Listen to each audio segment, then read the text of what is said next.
اے اللہ میرے رجب اور شعبان میں برکت عطا فرما۔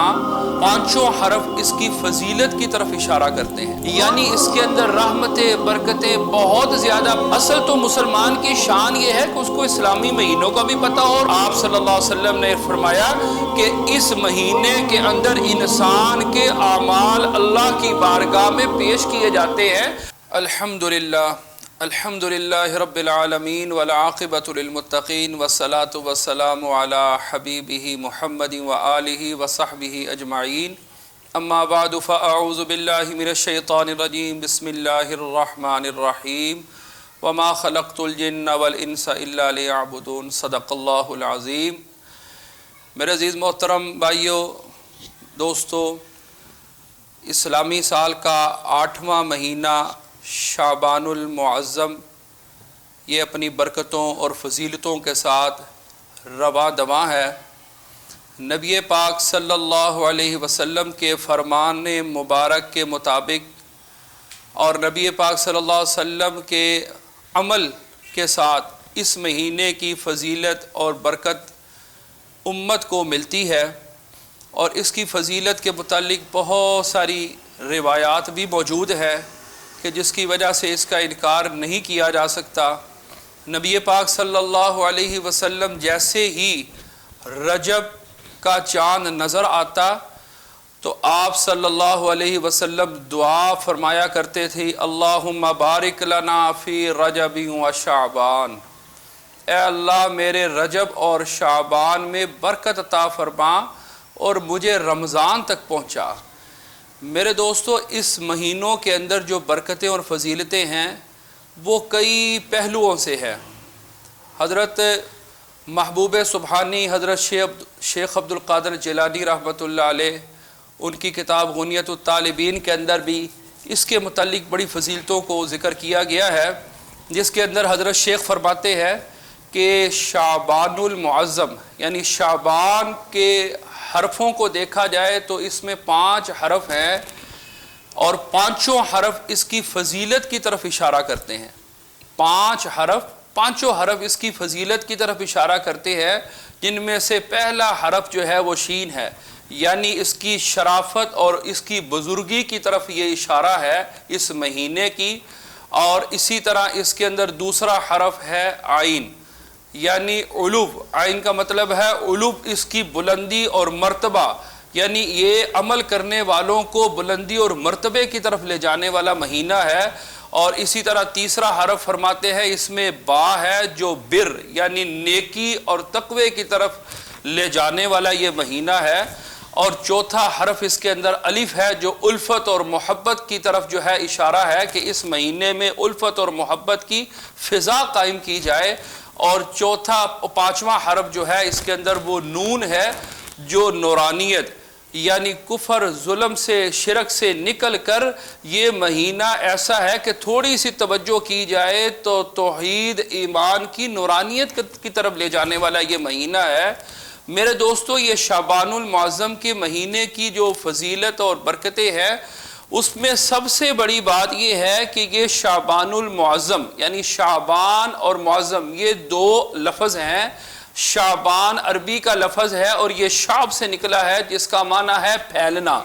یعنی اس کے اندر رحمتیں برکتیں بہت زیادہ پھیلی ہوئی ہیں۔ کیوں پھیلی ہوئی ہیں؟ کہ اس کی نسبت جو ہے وہ رمضان کے ساتھ ہے۔ جیسے ہی شعبان ختم ہوتا ہے رمضان شروع ہو جاتا ہے، لیکن رمضان کے استقبال کے لیے اس میں بہت ساری فضیلتیں موجود ہیں۔ میرے دوستو، اصل بات یہ ہے کہ اس کے اندر ہمیں آنکھ وہ چاہیے کہ جس سے ہمیں وہ نظر آئے، کیونکہ جس چیز کی نسبت جتنی اونچی ہوتی ہے اس کے اندر اتنی ہی برکتیں اور فضیلتیں بڑھتی جاتی ہیں۔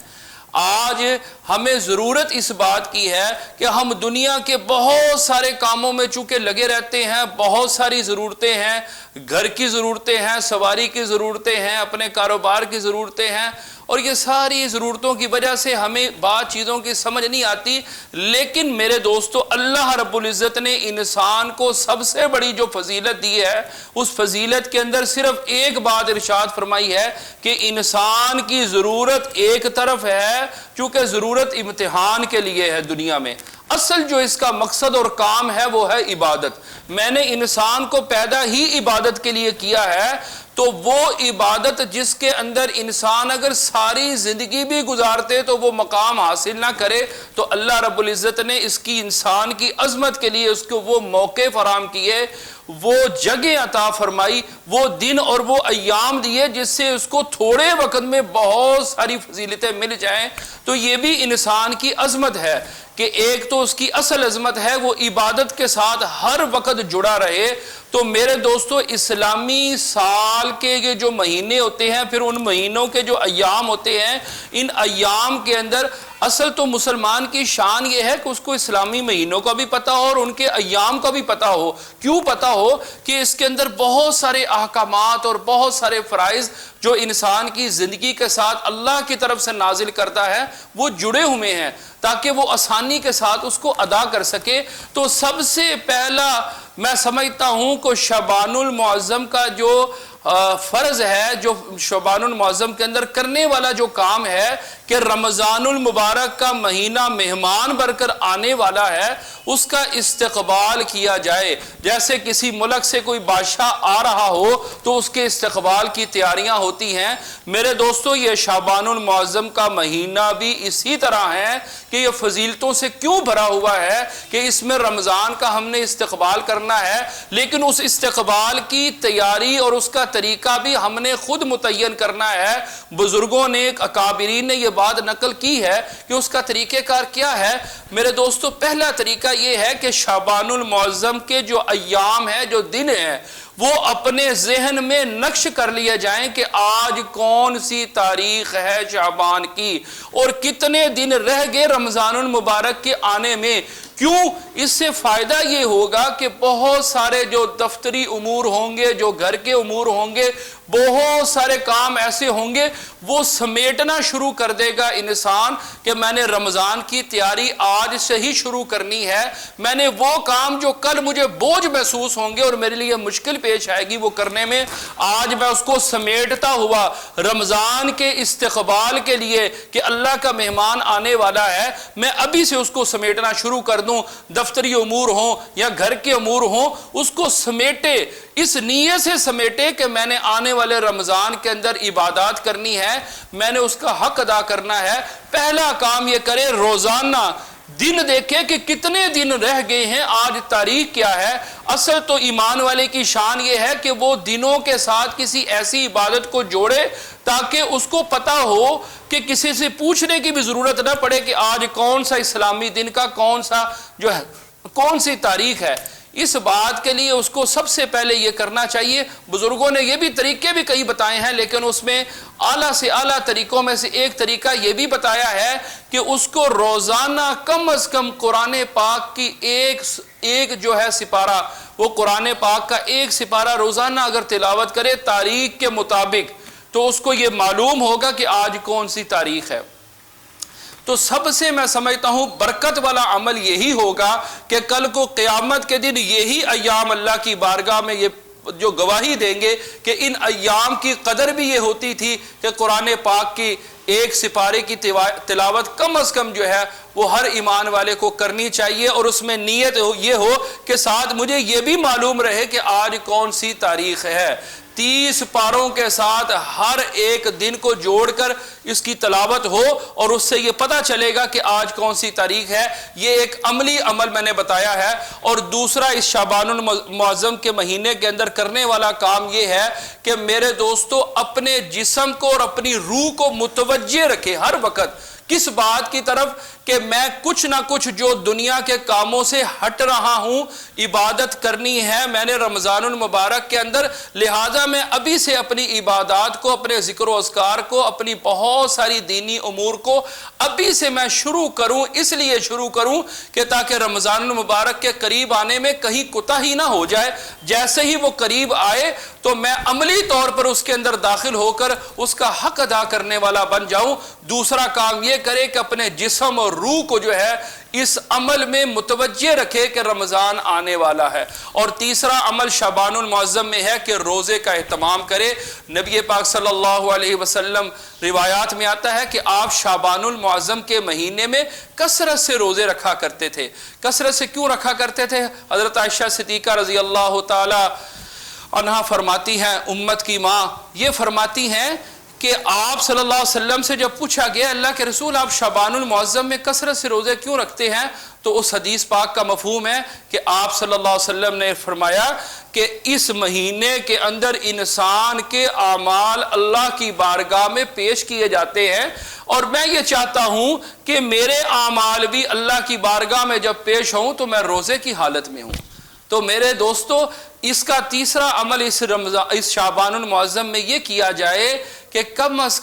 کم روزوں کا بھی اہتمام کیا جائے۔ اگر صحت اچھی ہے تو روزوں کا اہتمام کیا جائے، اگر صحت کمزور ہے جس سے یہ اندیشہ ہو کہ رمضان المبارک میں روزہ رکھنے میں کچھ پریشانی، دشواری اور کمزوری ہوگی، لہٰذا پھر نہ رکھا جائے، لیکن صحت اچھی ہے تو پھر روزوں کا اہتمام